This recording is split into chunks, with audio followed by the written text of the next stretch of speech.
सुंदर छान ऐकायला मिळणार आहे. आणि जसं म्हणतात की नाही, रफी साहेबांच्या या कार्यक्रमात अक्षरशः 4 चांद लागतील असाच हा एक अतिशय अविस्मरणीय क्षण आहे. जोरदार स्वागत वर्षा उदगावकरांचं. मालिका असो, नाटक असो, चित्रपट असो, एक सदाबहार चिरतरुण अभिनय वर्षाजींचा आणि अप्रतिम गायकी पण.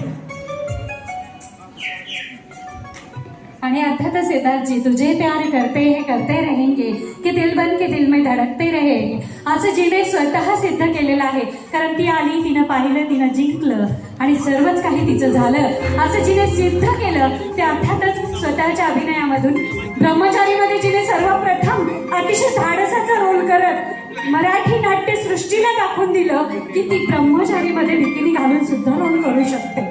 हे तिने सिद्ध केलं. त्यासोबतच तिने जेव्हा गंमत जम्मत केली तेव्हा सगळ्या दुनियेमध्ये फक्त तिचीच हवा झाली आणि म्हणूनच ती जेव्हा मंचावर आली तेव्हा सगळी दुनिया वेडी झाली. आणि म्हणूनच तुझे प्यार करते हे करते रहेंगे के दिल बन के दिल में धडकते रहेंगे ती पूर्वी अभिनेत्री एव्हरग्रीन होती. आजही ती सुख म्हणजे म्हणून एव्हरग्रीन आहे.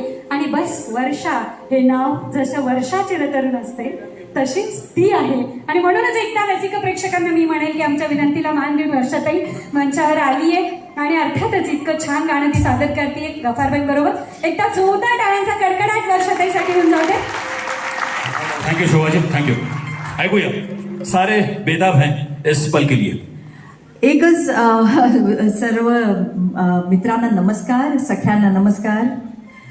खरं म्हणजे माझ्यासाठी सुद्धा हे सरप्राईज होतं की अचानक तुम्ही मला स्टेजवर बोलवलं आणि मी बालगंधर्व परिवाराची अत्यंत ऋणी आहे, कृतज्ञ आहे. आज इतकी सुंदर ही रजनी, त्या रजनीला त्यांनी मला इथे अगत्याने बोलवलं. मेघराजी, खरोखर तुमचे मी आभार मानते. आम्ही वर्षा उसगावकर नाईटचे इथे अनेक प्रयोग केले. आज स्वर्गीय शिरीष कुमार जानोरकर यांची खूप आठवण येते मला. आणि 100वा प्रयोग आम्ही इथेच साजरा केला होता आणि मोठा तो खूप छान त्यावेळेला साजरा झाला होता इथे.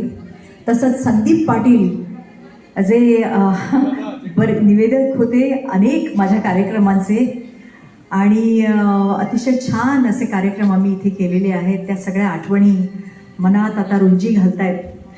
ह्या गाण्याबद्दल एक विशेष आठवण मी सांगू इच्छिते. आणि आठवण म्हणण्यापेक्षा हे माझ्या परिवारातलंच गाणं आहे असं मी म्हणेन. दो कलिया या चित्रपटातलं तुम्हारी नजर क्यों खफा हो गई हे गाणं माझं अतिशय प्रिय गाणं आहे 2 गोष्टींसाठी. कारण या गाण्याचं संगीत माझ्या सासऱ्यांनी दिलेलं आहे. संगीतकार रवी यांनी जवळजवळ 250 चित्रपटांना त्यांनी संगीत दिलं. त्यात अनेक अजरामर गाणी आहेत. म्हणजे किती नावं घेऊ. तुम्हारी नजर हे झालं, नंतर वक्त मधली सगळी गाणं, आगे भी जाने ना तू, नंतर बार बार देखो, 1014वीं का चांद, निकाह मधली गाणी, आज मेरे यार की शादी है जे प्रत्येक लग्नात वाजतच असतं, त्याच्याशिवाय कुठलं गाणं होतं. तसंच लहान मुलांचं ते गाणं ला ला ला काय ते एक गाणं आहे ना, आता मी विसरले त्या गाण्याचे बोल, पण तेही त्यांनी दिलेलं आहे आणि ते खूपच फेमस आहे ते गाणं. तर आता हे गाणं तुमच्यासमोर सादर करताना मला खूप हर्ष होतोय, आनंद होतोय. पण अर्थात ते तुम्ही ज्या पद्धतीने आता रफीची गाणी पेश केलीत, मला एक सांगू इच्छिते मी की तुम्ही आपल्या आवाजात ती गाणी सादर केली हे विशेष. तुमच्या स्टाईलमध्ये जरी रफींची त्यात झलक असली तरी सुद्धा तो तुमचा स्वतःचा आवाज आहे. ती नुसती झेरॉक्स कॉपी नाही आहे हे विशेष. हे मला जाणवलं. नाहीतर अनेक रजनी होतात त्याच्यात हुबेहूब रफी साहेबांचा आवाज आपल्याला, ते सुद्धा महानच आहेत गायक. कारण गाणं ही सोपी गोष्ट नाहीच आहे हो मित्रांनो. अभिनय सोपा आहे पण गाणं नाही. कारण ते सूर ती तो तसा वाहत राहायला पाहिजे. आणि माझा तेवढा रियाज अजिबात नाही आहे. पण आज मी धारिष्ट करते आहे हे गाण्याचं आणि वॉर्मिंग अप सुद्धा झालेलं नाही आहे आवाजाचं. आणि मी अक्षरशः झोपेतून उठून आली आहे आणि मी सूर कुठे आहे असं झालं आहे माझं.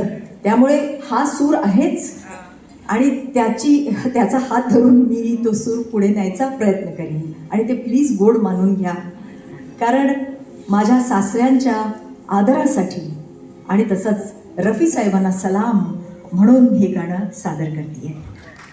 जोरदार टाळ्या. म्हणजे आता यांनी यांच्या भावना व्यक्त केल्या, पण माझ्या भावना काय असतील तुम्ही अंदाज लावू शकता.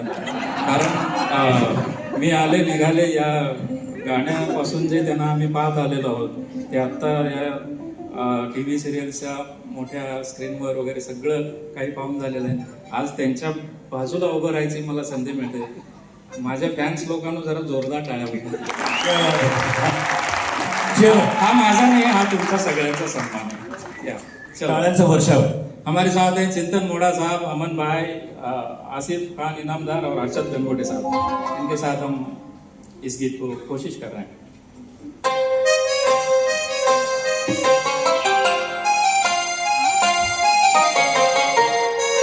पडद्यावर विश्वजीतचे आहे.